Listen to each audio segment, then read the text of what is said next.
So, President Trump had an interesting round of golf yesterday.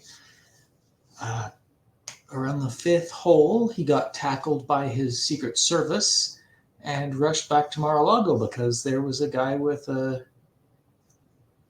gun. Well, we're not 100% certain. People are saying an AK-47 and also an SKS. Don't know which. Um, was waiting in the bushes a few holes ahead. The Secret Service saw the gun barrel poking through the fence and pulled out their gun and started firing. The would-be assassin fled the scenes. Luckily, there was someone that saw him flee and was able to take a picture of the car and get the license plate, or they just remember the license plate. I don't know. And they called the cops, let the cops know. The cops quickly found him and took that witness to verify that it was that person. Turned out that it's Ryan Wesley Roth. Yes, Routh.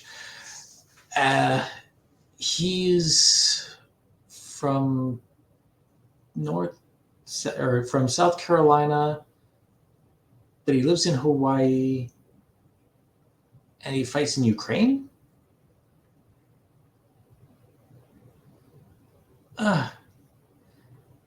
And he's weird.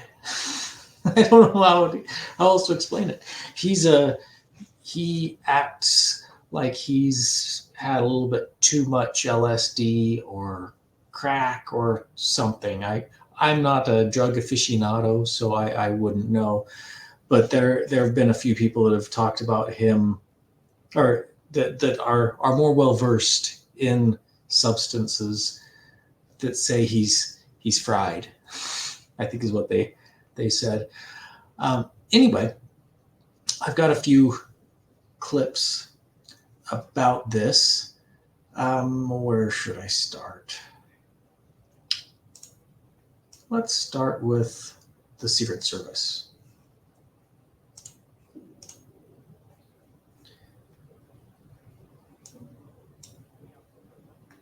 At this point, we're still exploring that, investigating that. Our investigation will determine that. We do not have information that he's been acting with anyone else at present. So they believe he is acting alone.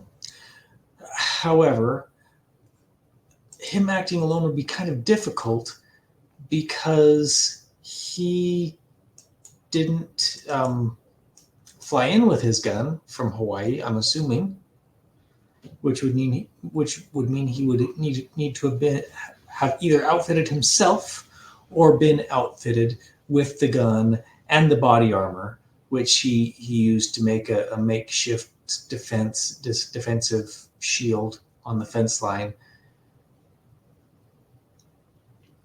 Kind of difficult to believe that. But maybe. The news is still very fresh, so we're not 100% certain. One thing that we are certain about is DeSantis doesn't trust the FBI. I have not talked to him yet. I did announce yesterday we're going to be doing a state-level investigation. I understand that the feds are involved, but we do believe that there were multiple violations of state law. We also believe that there's a need to make sure that the truth about all this comes out in a way, that's credible. I mean, I look at the federal government with all due respect to them.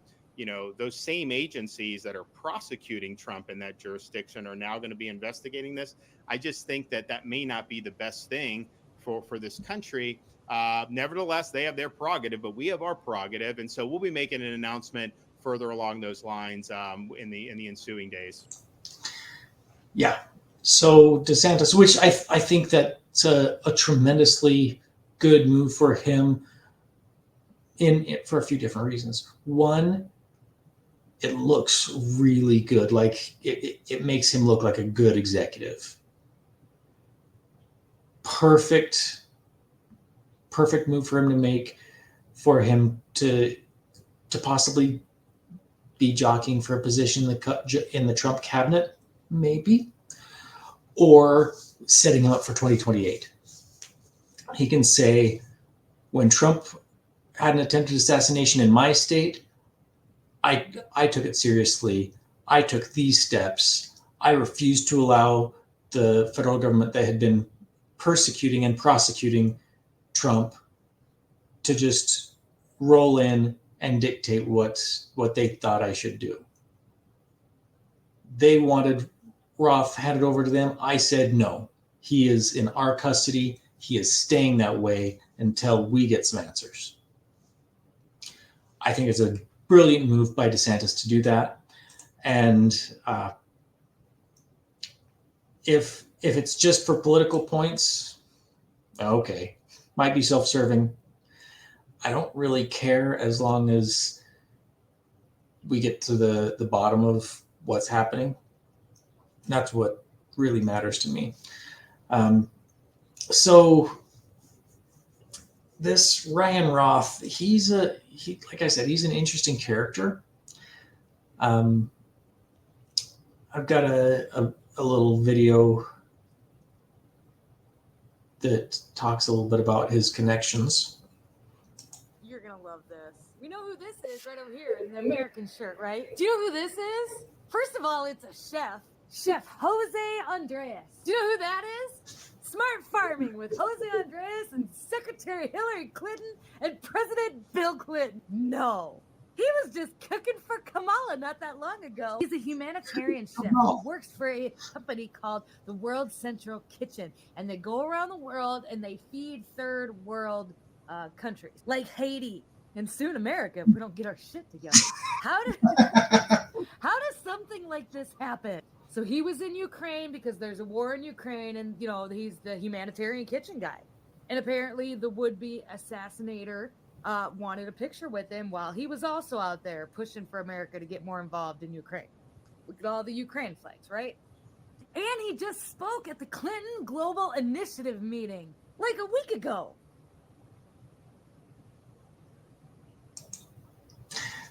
Yeah, just because two people got a picture together doesn't really mean anything. There's picture lines all over the place. If you want a picture with Trump, you go to a donor dinner and you get a picture with him. And it's the same with literally any politician. Doesn't mean anything. If somebody wanted to come up and get a picture with me, I'd be like, all right. They might be a serial killer or a pedophile or even worse, a politician. Or they could be a politician that is a serial killer and a pedophile. Anyway, picture doesn't mean much, but Jose Andres, I think she said, him having all of those connections to the Clintons, he's very sus. He got a picture with a would-be assassin. Who the would-be assassin is pretty sus. The connection between the two, meh. I don't know about that. There is another. Oh, if I could find that one. All right, I found it. So the new Trump assassin just dropped, and there's some spicy details already. Ryan Routh, very strange guy who's lived a very strange life. And this time, the internet was wise and archived all of his socials as much as possible before the FBI took it all down. So here's some basics on what we know about him, and one really interesting rabbit hole about who he might be. Right off the bat, though, it's super early. This is all speculative. Take your time, pump the brakes. We're just digging through dirty laundry. We don't know what sticks yet. But this guy is a private American citizen who traveled to Ukraine on his own dime, to help recruit civilian soldiers to fight for Ukraine and Afghan special forces. He was like recruiting on his Facebook page. Here's an archive of all of his tweets that look pretty damn automated to me. They pretty much all look like this.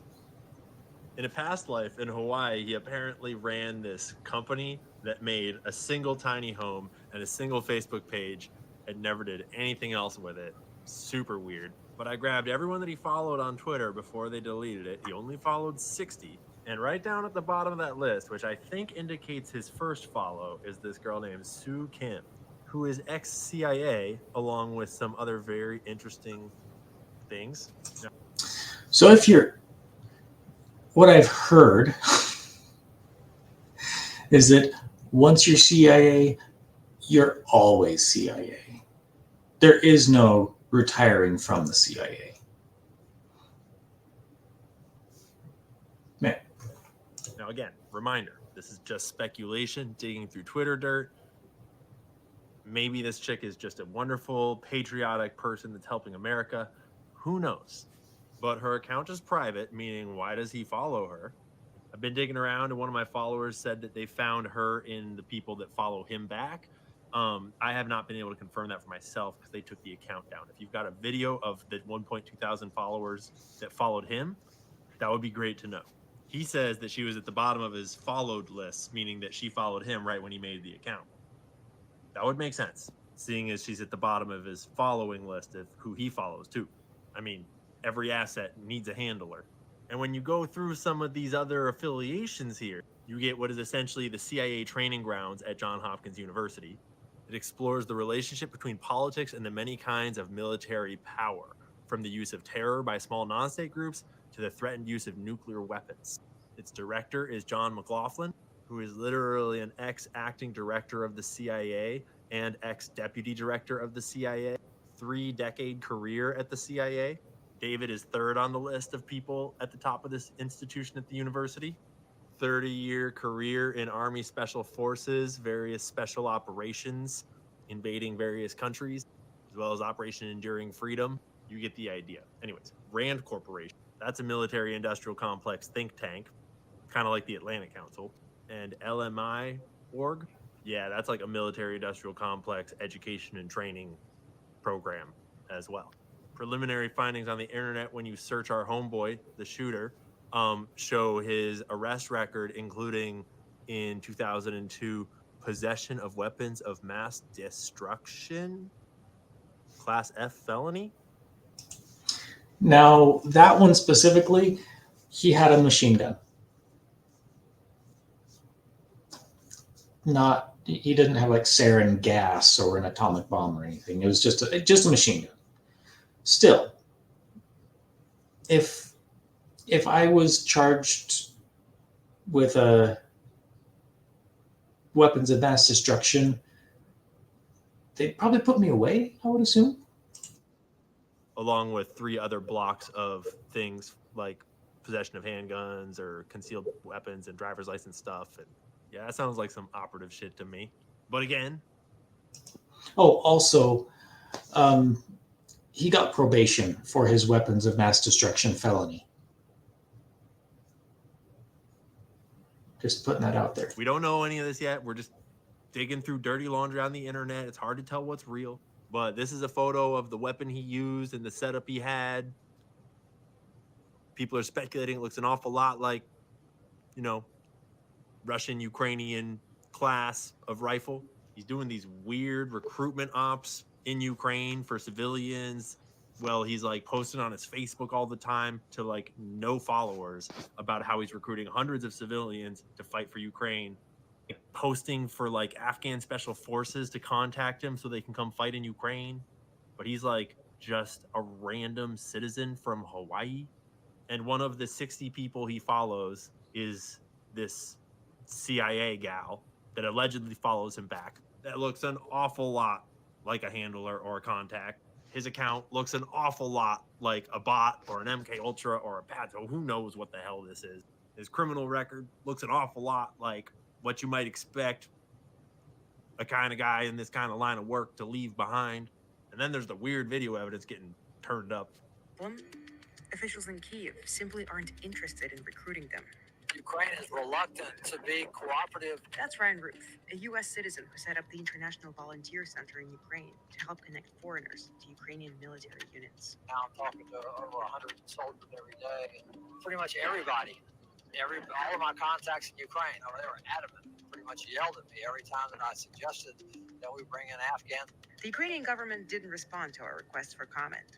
But a source close to the officials in Kiev told Semaphore that their top concern is the question of loyalty in the thick fog of war. The biggest thing is spies. They're afraid that anybody and everybody is a Russian spy. Shout out to some bitch I know on X, who currently has one of the best archives of all of his socials and accounts. There's a lot of other people doing good work right now. And again, I just want to clarify, I'm not trying to pretend like I've solved the case or like we know what's going on.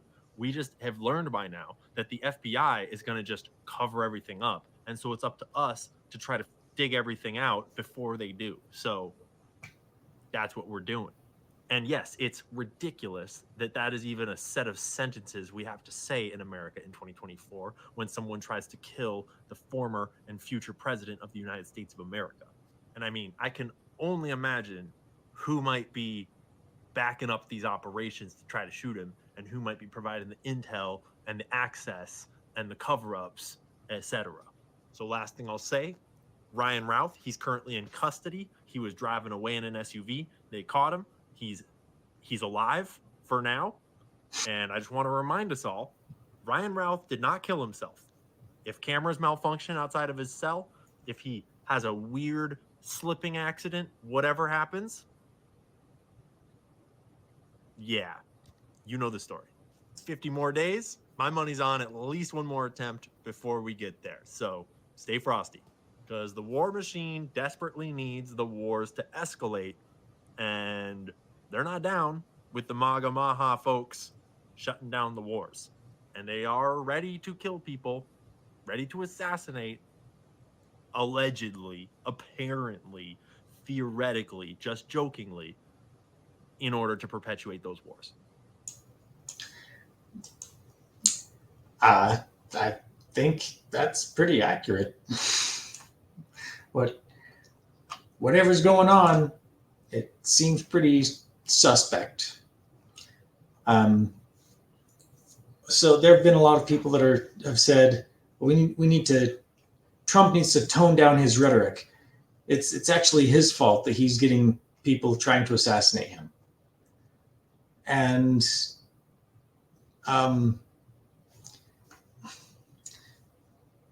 does that make sense? Because it doesn't make sense to me. There's he actually just put out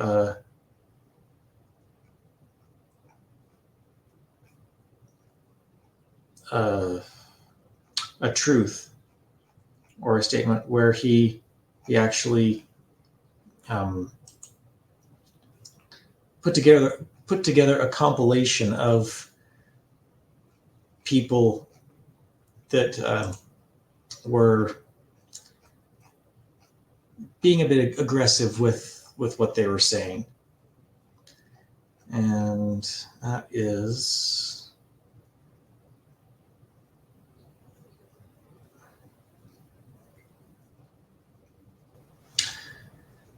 so yeah, the Trump-Vance election people campaign. My gosh.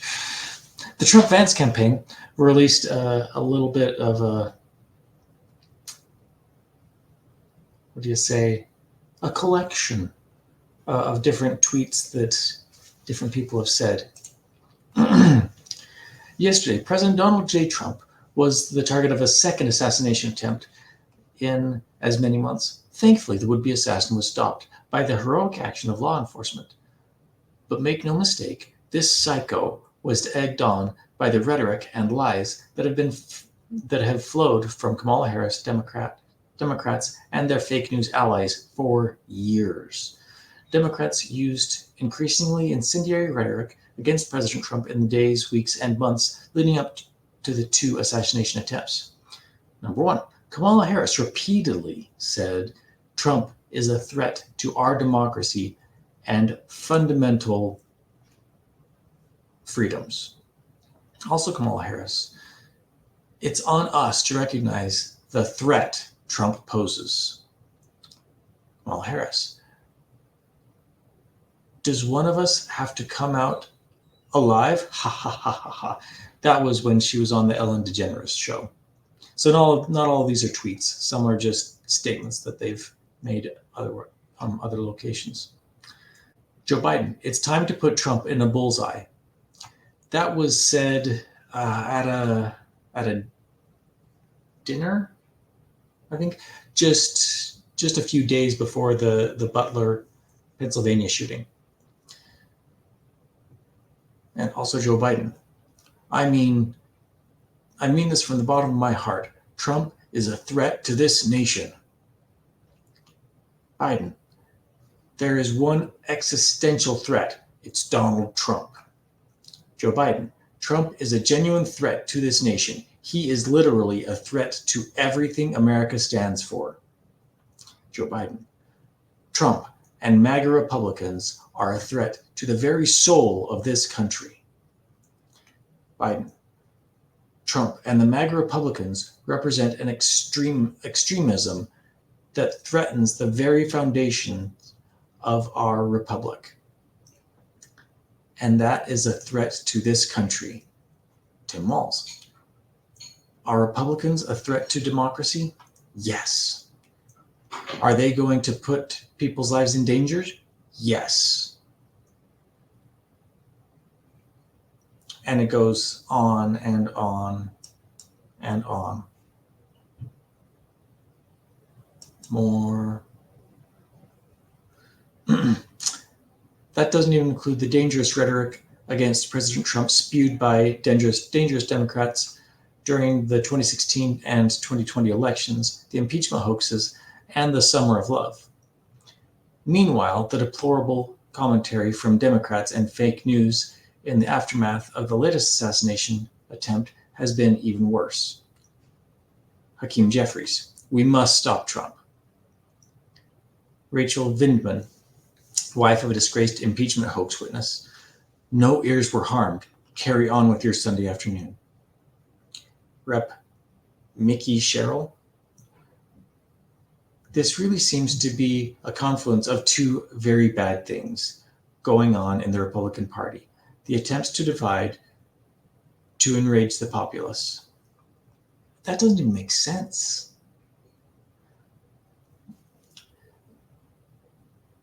Trump's campaign has turned into the unity party with the addition of Robert F. Kennedy Jr., Nicole Shanahan. Russell Brand's not American, but he's very, very pro-Trump, and he's pretty leftist himself. Well, I wouldn't say leftist. Traditionally liberal. And also Tulsi Gabbard. She ran for president as a Democrat in 2020, and she also was the vice chair of the Democratic Party just before that. So he's garnering a lot of, I would say, Democrats that have a conscience, that have morals. Those people that have morals of both parties seem to be going to Trump, and then people with no morals that just want to see people die to enrich themselves or their friends seem to be gathering around Kamala Harris, like Dick Cheney, and like the 200 other people that were in the Bush cabinet, that were close to Romney, close to McCain, just, the worst of the worst people that just love to see people die and love to see the deep state get bigger. Those are the people going around or gathering around and supporting Kamala Harris, while those that care about the United States, that want to see a return to a more pure, less swampy federal government, seem to be gathering around Trump. State Rep Stephen Woodrow, the last thing America needed was sympathy for the devil, but here we are. Lester Holt, today's apparent assassination attempt comes amid increasingly fierce rhetoric on the campaign trail. Mr. Trump and his running mate, J.D. Vance, continue to make baseless claims. his life was threatened yet again, and yet Lester Holt comes out, oh, it's his fault because he made baseless claims. And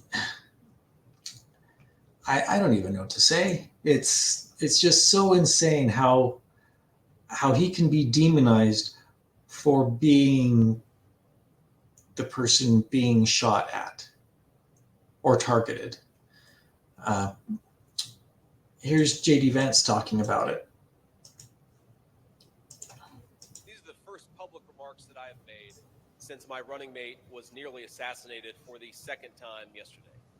And President Trump, I was actually sitting at home in Cincinnati with my 7-year-old, and I get a phone call, and it says Donald J. Trump. So I answer it, and he says, "JD, you're not going to believe this, but they tried to do it again." I said, "No, they didn't. You're joshing me. What's going on here, sir?" And he says, "No, I was playing golf, and the Secret Service found somebody who was trying to shoot me." And I say, "Oh my Lord, sir. I'm so glad you're okay. I mean, are you doing okay? Are you not just physically okay, but everything's fine?" He said, "Yeah, I'm doing fine. And this is just who Donald Trump is." He said, I'm a little mad because I was about to make a birdie putt on the 6th hole and they wouldn't let me finish." The guy's literally like, this happened. I mean, he calls me right after. This is 10 minutes after, and he's pissed off that they won't let him finish his birdie putt right after they found a guy with an AK-47. But by the way, that is kind of the guy that you want to be president of the United States, right? Who's fazed by nothing, who's telling jokes afterwards.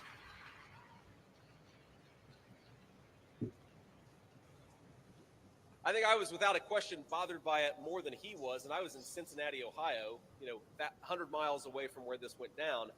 But I do think that we should take this opportunity to call for a reduction in the ridiculous and inflammatory political rhetoric coming from too many corners of our politics.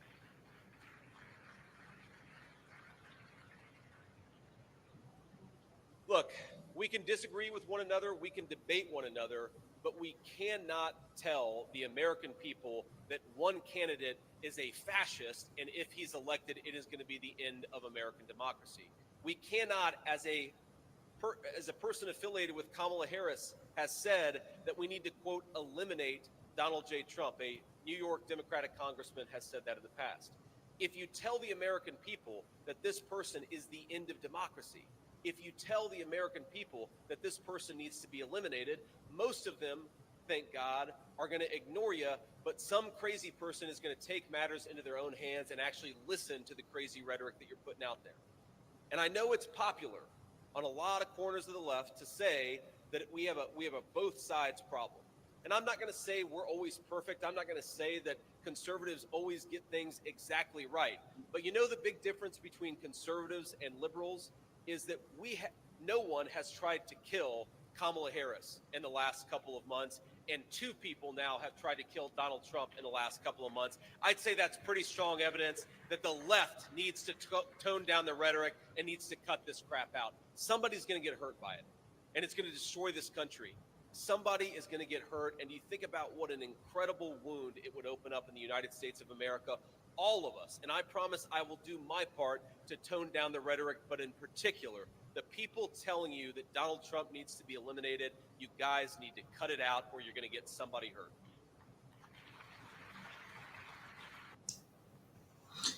Yeah, I would tend to agree with him on that. It's not exactly something that should be. You wouldn't think that it would need to be said, but then again, there are psychopaths out there that even the day after an assassination attempt on Donald Trump still need to go out there and say things like that. I wanted to ask you, as somebody who has a little bit of experience in these things, you write extensively in the book about not the experience of running against Trump, but how you have felt since and what you think about where we are as a country in what is now sort of the end of this decade of Trump's influence in our politics.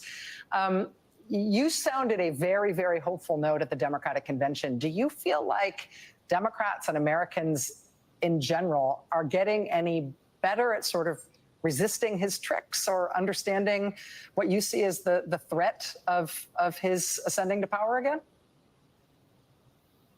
I think many Americans are, Rachel, and I'm particularly impressed by the many, many Republicans, people who served in other Republican administrations, and especially people who served in Trump's term as well, who are just sounding the alarm. They're making their voices heard as loudly as they can above the din, above all the distraction and diversion that goes on in our political discourse right now. So I do think many, many more people are being given the opportunity to reject what Trump offers, what he represents.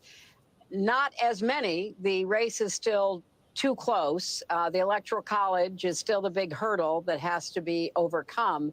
But I am, very hopeful and even optimistic that Americans who do not want to see a continuation of this politics of hate and division will reject Trump. And maybe some Republicans who know that they can't vote for Trump will end up voting for the Harris Waltz ticket as well. Yeah. The hate and division. I think that was today that she went on Rachel Maddow. I don't know when Rachel Maddow is on because I never watch her. I think she's kind of horrible, but yeah, it just continues and continues. The left seems to never back down. They one moment say, "Oh, tone down the rhetoric. We need to tone down the rhetoric," and then all of a sudden, boom, just right back at it. Donald Trump is worse than Hitler. He's the spawn of Hitler and Satan mixed, and he's worse than both times 10, and he'll eat your children, and then he'll make you pay more taxes and stuff. It's really insane the way they go about with their insane rhetoric, really. I'm definitely not saying that Trump is amazing with his rhetoric. Sometimes it's a bit fiery. He did say fight once at his rally on Jan 6th, and because of that, it automatically made that an insurrection because he said fight once. Even though every politician says fight on the campaign trail. We're gonna fight for our rights. We're gonna fight for healthcare. We're gonna fight for women's rights. Everybody says fight. Ridiculous. Anyway, so because the news media needed to cover up that Trump has had another assassination attempt against him, this happened.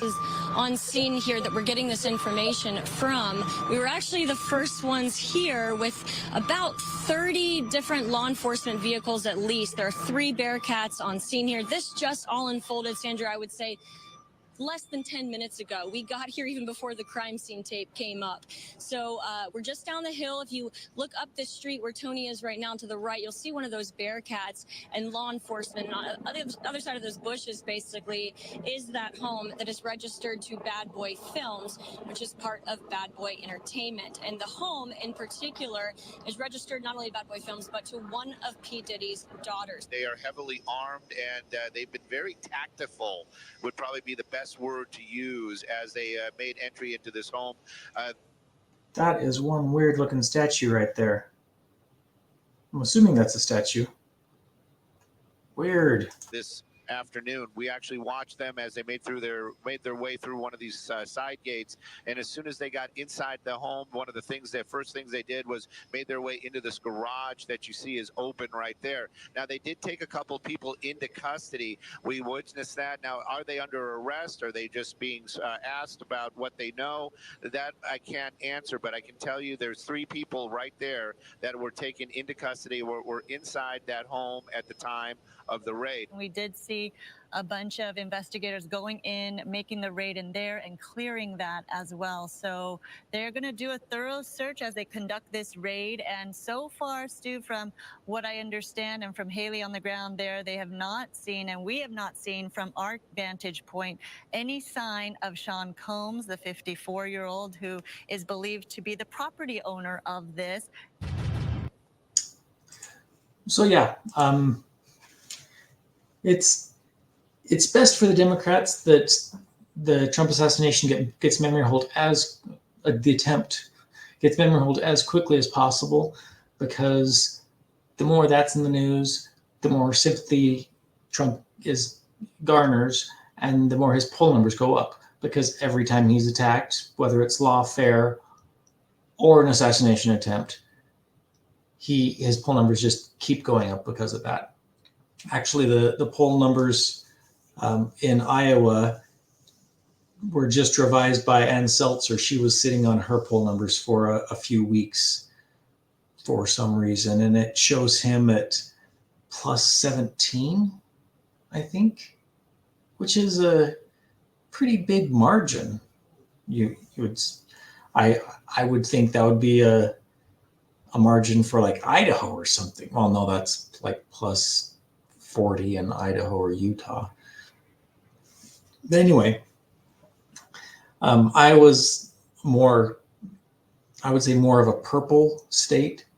Could go either way, but I think it's been leaning more red more recently.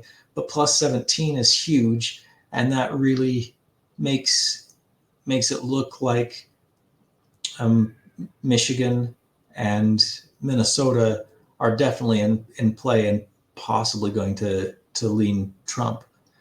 That's what the People's Pundit has been talking about, and he's really, really good about making sure that his polls are right in line with what the populace is thinking. He's been off just a little bit on some things, but for the most part, Rich Barris is really great, the People's Pundit. Anyway, news media is horrible. They're the spawn of the devil. No one should try and take a shot at them.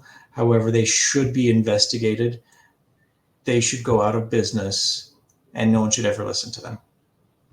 Also, the Democrats are evil. Well, the Uniparty is evil.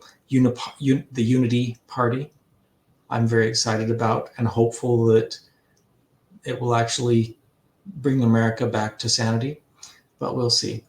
If you have any additional information or you think I'm way off base, either way, please comment down below. Like the video if you like it. Share it with everybody if you want to share it. That would be cool too. And subscribe or follow. I'm out on both YouTube and Rumble.